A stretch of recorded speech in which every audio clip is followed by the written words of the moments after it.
Hey, folks, good morning and welcome to another episode of Steelers Morning Rush. I'm Alan Saunders. It is Thursday, December 26th. The Steelers will have some team meetings today on the South Side. I'll be there a little bit later to talk to some guys, and I assume they're going to have some days off here with their 11 days between games after their 29-10 loss to the Kansas City Chiefs.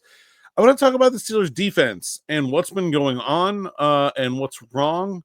And I think there's probably multiple issues here at play working together, but there's one that I've definitely sort of come to I feel like some knowledge on, so I want to share that with you guys. A lot of people are asking me about, like, oh, guys, locker room are talking about people don't want it enough, or people aren't getting it, and they're like, who are they talking about? And I don't think it's one person. I don't think it's one thing. I think, and I don't think it's like miscommunication is probably the wrong word for a lot of what's happening here.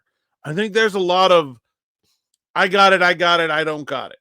Like, there's a lot of, like, I can do this that is not going right for the Steelers defense. And when I can do this, especially if this wasn't your assignment, then everything falls apart. You have to have 11 guys performing their assignments. And if you have one guy who thinks he can do something that isn't his assignment and he can't, it's not going to work. And I think this is a problem for the players, but it is also a problem for the Steelers defensive coaching staff, because the entire design of the Steelers rebuild that they've been undergoing under Omar Khan has been, our defense is good to great. Let's fix the offense while we still have the good defense. And to me, it looks like they're starting to run out of time. Not that this defense is still not good. It is. But that, like, TJ Watt has not performed at a defensive player of the year level this year. That's not a slight on him. He's allowed to just merely be an all-pro, but he is not the best defensive player in the league right now. He's just not. That's a fact. Minkah Fitzpatrick has gone from an all-pro safety to a fairly pedestrian one this year. I have not seen all-pro safety out of Minkah Fitzpatrick. I just haven't. But some of the things the defense schematically is doing is built under the assumption that those guys are capable of doing the things they have done in their recent past that they are not doing now. Like, you can't disguise a coverage to have Minkah Fitzpatrick 20 yards away from the guy he's covering pre-snap and be like, oh, Minkah's got it. That's what happened on the Travis Kelce completion that was wide open, where Minkah, it's his guy, but he's so far away from him. You would never give that to any mortal defensive back. But the Steelers gave it to Minkah Fitzpatrick, and then he wasn't able to do it. They're rushing TJ Watt. They're rushing four, like TJ Watt is going to beat every chip, double team, and right tackle in the game like a drum. And their blitz packages, frankly, stink. They're terrible when they blitz. But there's got to be another way to get some pressure. TJ Watt in this game, 0 quarterback pressures on Patrick Mahomes. Like, that's and Juwan Taylor is a terrible right tackle who was injured and questionable to play in this game to begin with.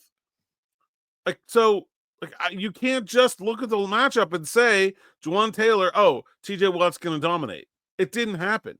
It hasn't been happening. He's having a good year. I don't want to say that TJ Watt's been bad, but he is not having the kind of year where he just routinely takes over games and does it all by himself. He doesn't have a sack in 3 games, in 3 of the last 4 games. Like, that's just not, it's not good enough to continue to roll out the same defense like he's going to. They have to adjust to the reality on the ground.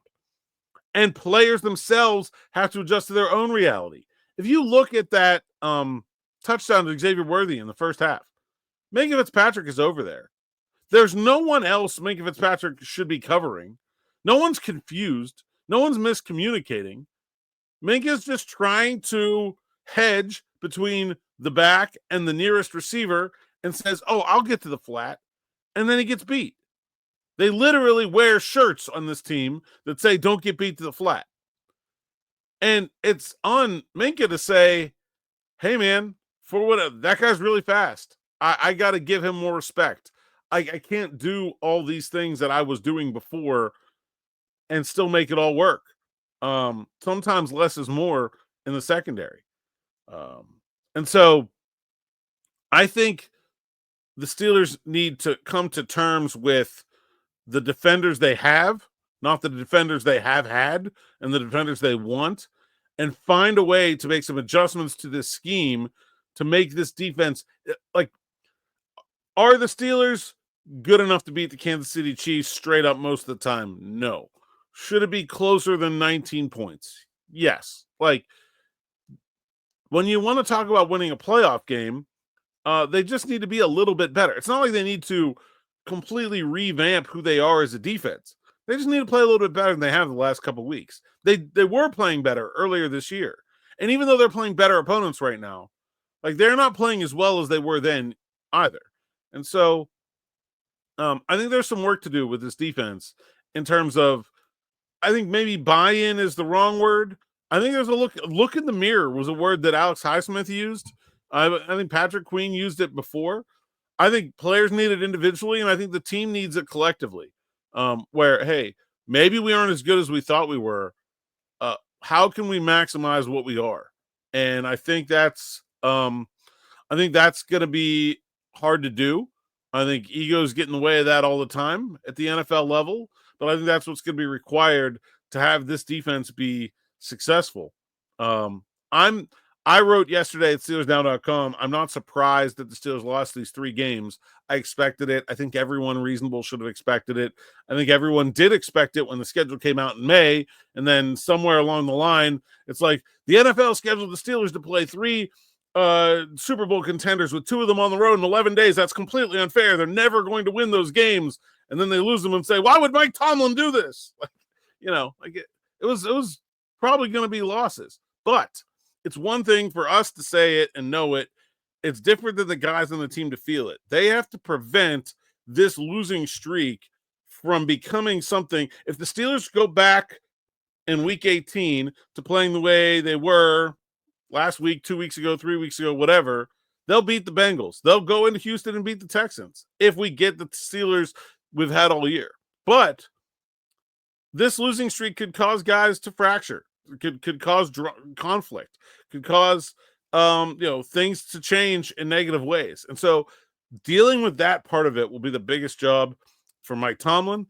And then Terrell Austin needs to figure out how he can work this defense with the guys he has instead of the guys he's had and the guys he wishes and wants. That's a big challenge for the Steelers over these next 10 days before they come back to play the Cincinnati Bengals. We'll find out when they're playing, probably on Sunday, but I would expect that's going to be a Sunday 1 p.m. game because the Steelers and the Ravens are going to probably have to play at the same time. They're not going to want one of those teams to know the result of the other team's game because, of course, the Steelers can still win the North if the Ravens lose to the Cleveland Browns, and the Ravens don't need to beat the Browns if the Steelers lose to the Bengals. So there's a rest advantage if one team knows the result of the other one beforehand that the NFL will not want to give to one team or the other. So I'm guessing 1 p.m. Sunday.